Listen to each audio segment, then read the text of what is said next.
तसं पाहिलं तर माझा हा नेहमीचा आमचा अनेक जण तिथं इथं आपली गिर्यारोहक आहेत, त्यांना गिर्यारोहकच म्हणायचं काम आहे.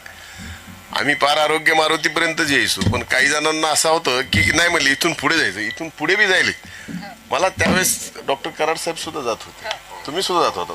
त्यावेळेस सापडली का ही जमीन तुम्हाला? नाही का? मी मी त्याच्या पुढे आलो नाही.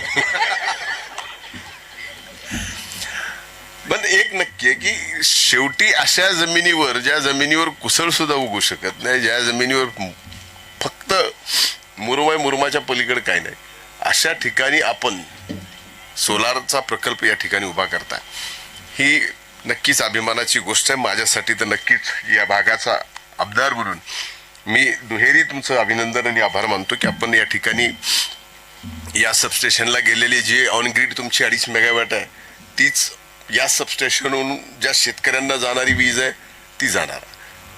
मी अनेक वर्षापासून सोलारच्या या व्यवसायामध्ये, अनेक वर्षापासून पहिल्यांदा मला आठवतं की 2015-16 पहिल्यांदा 80 मेगावॅटचा प्रकल्प मलनाथपूर, भिलेगाव या वाघाळा या परिसरामध्ये आपण सापूरजी पालुंजीचा आणला.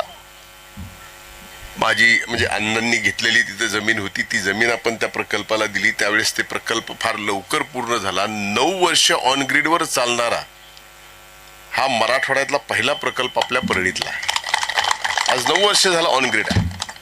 आणि आनंदाची एक गोष्ट आहे की त्यामुळं तुम्ही 80 मेगावॅट, त्यावेळेस तर प्रत्येक मेगावॅटला खर्च 6.5 कोटी रुपये होता.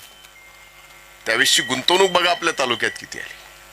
आज हे 2.5 मेगावॅट जरी आपण म्हणत असलो, यांना 5 कोटी तरी तुम्ही ज्यावेळेस, आता 23ची ऑर्डर आहे तुमची, ही 2023ची बरोबर आहे, 2023ला ही योजना होती, आत्ता तशी काही ही योजना नाही, पण 23च्या योजनेमध्ये ही गुंतवणूक काय साधी आहे का? नाही.